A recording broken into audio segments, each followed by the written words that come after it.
I'm thinking of taking a year off university next year, and I'd like to travel around Europe.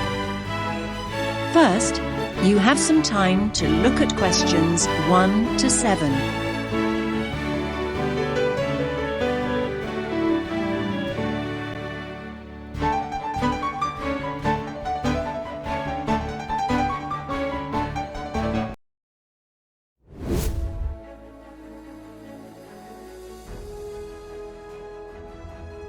Listen carefully to the first part of the conversation and answer questions 1 to 7.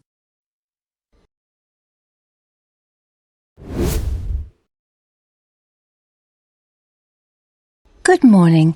How can I help you? I'm thinking of taking a year off university next year, and I'd like to travel around Europe. Okay then. Do you have any idea where you'd like to go? Well, I was thinking of starting in France and then working my way up to Eastern Europe, possibly going as far as Slovakia. Well, there are a number of ways you can do this, and we have various options available. It really depends on your budget and how you'd like to travel. That's just the thing, really. I've just finished my second year at university, so obviously I'd like to do it in as cheap a way as possible. That's fine. Could you give me a rough idea of the price range you're looking at?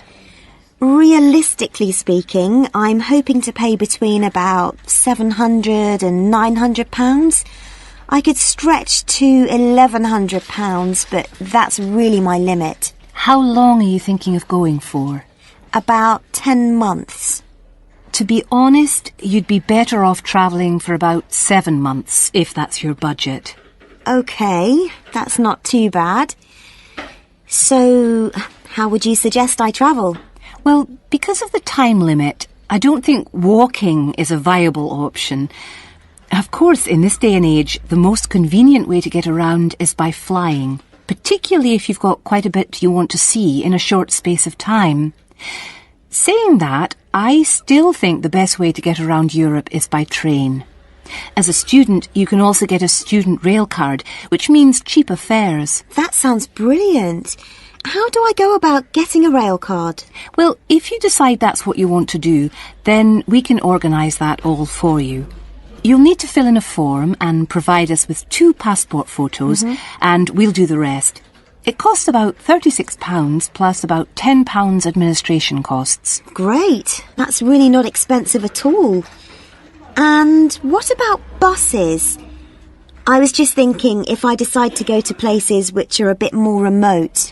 There are always local buses, but these are not always a good idea. They can be quite unreliable and in some areas quite dangerous because the buses tend to be overcrowded and some of the drivers drive way too fast.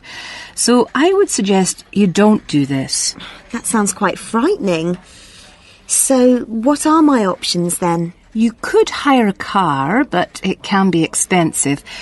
Still, I do think if you're thinking about going to smaller towns and places which are off the beaten track, then hiring a car is by far the better way to do it.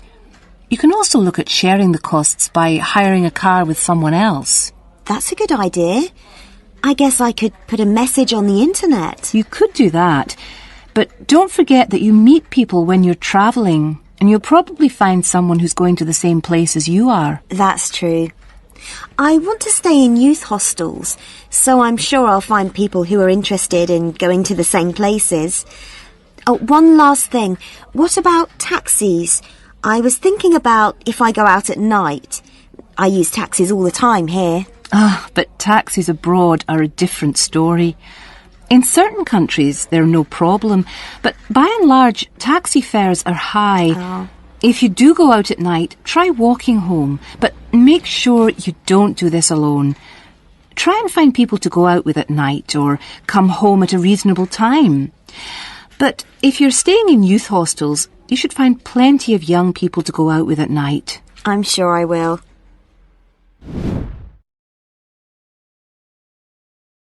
That is the end of part 1. You now have half a minute to check your answers.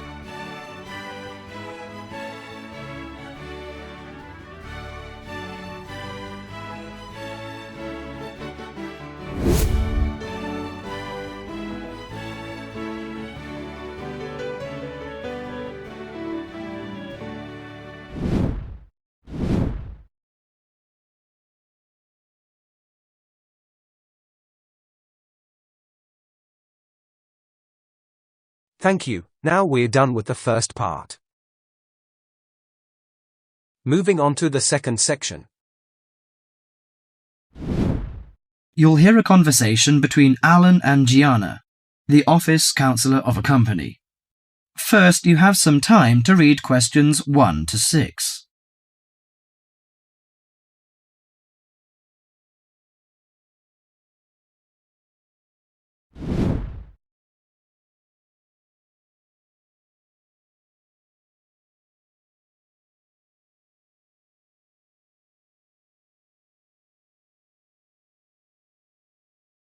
Now listen to the conversation and answer questions 1 to 6. What's up, Gianna?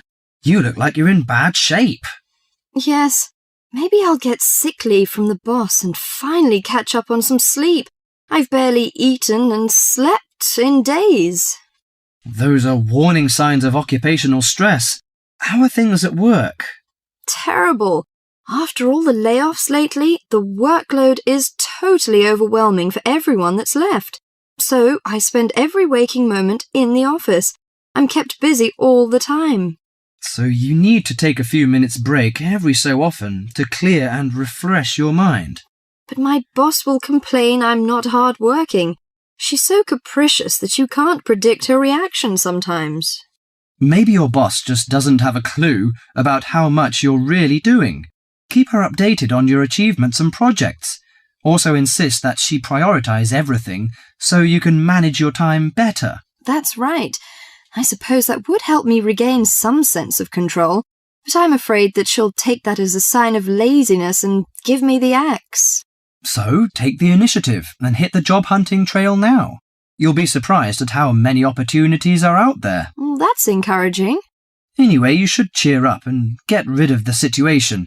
You know, according to a survey, about 40% of all people find their work very stressful, and 25% develop mental or physical diseases.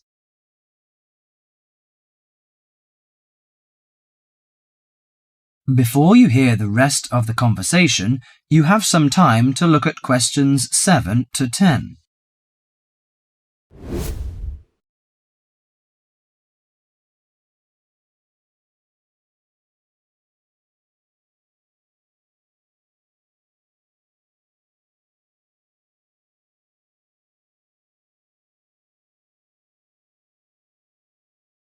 Now listen to the conversation and answer questions 7 to 10. So serious? I didn't know that. How do the problems start? You know, they start when conflicts at work induces stress.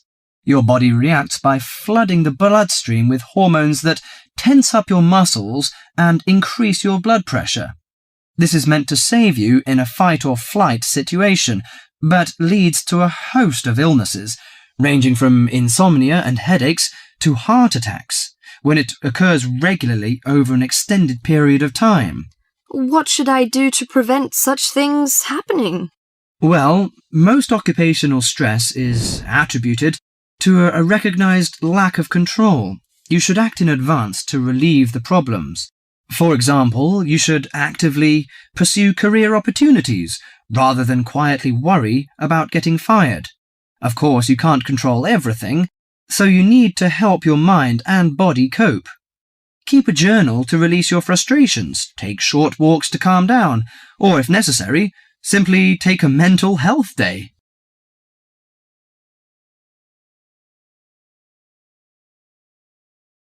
That is the end of part 2. You now have half a minute to check your answers.